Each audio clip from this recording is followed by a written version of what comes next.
Bom, então, sempre que a gente trata, né, dessas nossas temáticas, é importante rever os conceitos que nós trabalhamos desde o início da disciplina.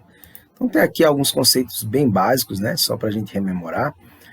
Vimos um texto do Marcelo Lopes de Souza falando que faz de uma cidade.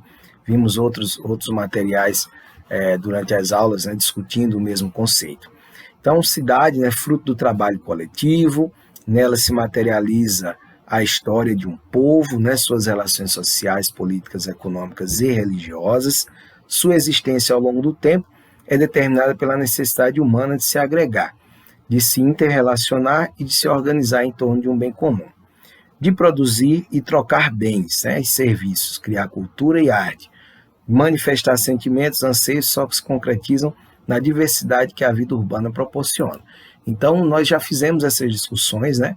Vimos que a cidade ela é fruto do trabalho, ela é a materialização da sociedade, né, da história de um povo, da sua cultura, tudo isso está materializado nas formas da cidade, nas ruas, no calçamento, no asfalto, na arquitetura das casas, na arquitetura dos edifícios, das igrejas. Então, é a materialização da sociedade. A cidade ela é o que nós temos dentro de nós colocado de forma concreta, né? Literalmente concreta. E ao longo do tempo nós já vimos as cidades no Neolítico, vimos as cidades na Roma Antiga, na Grécia Antiga, no Egito Antigo, na Mesopotâmia, vimos todo o histórico de evolução das cidades, e nós vimos que ela também surge dessa necessidade do homem viver em sociedade. A partir do momento que o homem se torna um indivíduo sedentário, ele vai passar a ter necessidades, né, de se organizar em grupos para produzir e reproduzir a vida. Tá? E também vimos que a cidade, né, numa visão muito mais weberiana, ela é um lugar de trocas comerciais. A cidade é um lugar de comércio. Nós falamos também várias vezes em nossas aulas que o ponto central de existência de uma cidade é o seu comércio. E muitas delas surgiram na antiguidade devido justamente a proporcionarem as trocas dos excedentes produzidos, né, pelas sociedades mais primitivas. Então isso é um resumão para a gente relembrar o que é cidade. Como vocês devem conhecer, essa é uma foto, né, da cidade de Colorado, não é uma foto tão nova, era uma foto que eu tinha aqui guardada, né, uma foto aérea, e mostrando um pouco da nossa querida Colorado.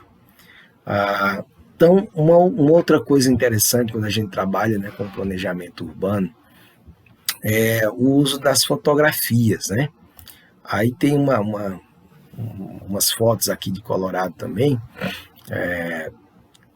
e uma frase, um dizer: a fotografia de uma cidade é a fotografia de sociedade. Quando nós estudamos as categorias de análise da geografia, nós falamos bastante sobre paisagem. E vimos que a paisagem ela é esse recorte, né, do espaço geográfico, e usamos a fotografia como uma forma simples de exemplificar. Ela reflete o que é a sociedade, seu nível de organização social, seu nível de desenvolvimento tecnológico e principalmente as diferenças econômicas, né, existentes nessa sociedade que está expressa na foto. Então a cidade, ela é, além da materialização da sociedade, ela também é uma fotografia daquela sociedade naquele momento. As cidades, como nós também discutimos isso nas categorias de análise, quando falamos de paisagem, não são estáticas, né? Elas são dinâmicas. Então, quando você fotografa uma cidade hoje, fotografa ela daqui a 10 anos, você vai ver diferenças por conta desse dinamismo das cidades, né? Cidades, em suas paisagens, também apresentam uma dinâmica muito complexa, representada principalmente pelos fatores econômicos, né, e de nível tecnológico. Então, quando a gente diz que uma fotografia de uma cidade também é uma fotografia da sociedade, porque ela reflete naquele momento, principalmente, nível de desenvolvimento tecnológico, desenvolvimento econômico, cultural e social.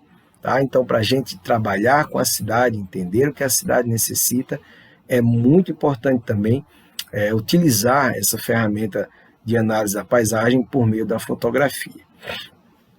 Então, planejar é preciso. A aceleração do processo de urbanização evidencia a necessidade de planejamento urbano. A Constituição de 88 consagra a importância do planejamento urbano e a necessidade de subordinação da função social da propriedade as determinações expressas no plano diretor. Bom, planejar é preciso. Se uma cidade é dinâmica, se ela constantemente está em processo de transformação, nada mais necessário do que um bom planejamento. Eu não posso pensar numa rua, numa avenida, num projeto paisagístico somente para o hoje. Eu tenho que pensar que hoje a cidade representa uma coisa, daqui a 10 anos, 15, 20 anos, ela vai ter uma outra dinâmica econômica, social e política. E que o que eu fiz no passado pode não mais atender essa sociedade atual. Por isso que o planejamento urbano ele é essencial para o desenvolvimento das sociedades, né? Principalmente em países como o Brasil, que tem um acelerado processo de urbanização, né? Não falando só no crescimento da mancha urbana, né, do tecido urbano, mas falando muito mais do aumento populacional, né, do inchaço das cidades devido ao crescimento da população, que hoje vive mais nas cidades do que no campo. Então, já na Constituição de 1988, já era consagrado, né, já era louvada a importância do planejamento urbano e da função social da propriedade, né, que é justamente um prédio público atender à sua função social, que no caso das cidades é servir moradia, servir de comércio, ter uma função. Então, isso já era expresso desde a Constituição de 1988.